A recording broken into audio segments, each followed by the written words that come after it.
जुग जुग जियो फूलो फलो, माँ बाप का नाम रोशन करो, रोशन करो, रोशन करो। जुग जुग जियो फूलो फलो, माँ बाप का नाम रोशन करो। रब से यही फरियाद है, फरियाद है। मेरी दुआ तेरे साथ है, मेरी दुआ तेरे साथ है।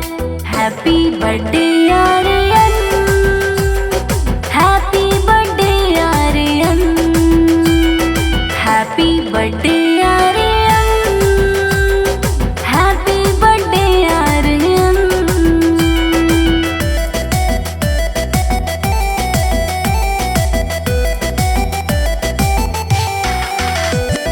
Happy birthday Aryan.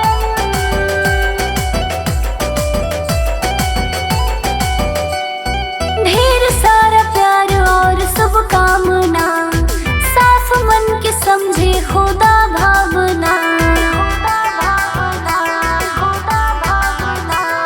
ढेर सारा प्यार और शुभकामना, साफ मन के समझे खुदा भावना।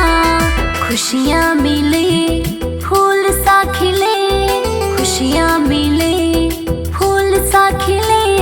रब से यही फरियाद है, फरियाद है।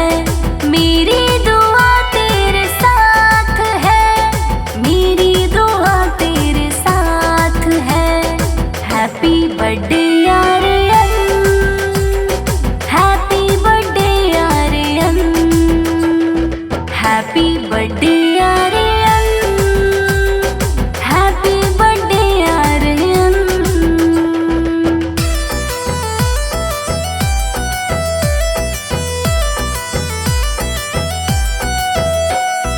Happy birthday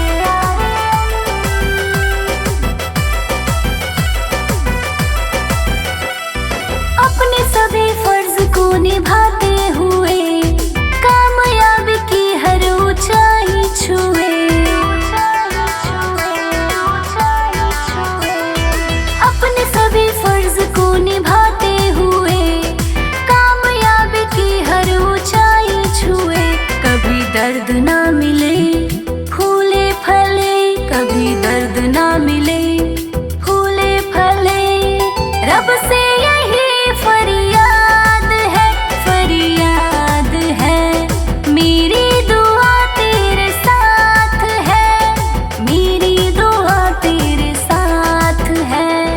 happy birthday Aryan, happy birthday Aryan, happy birthday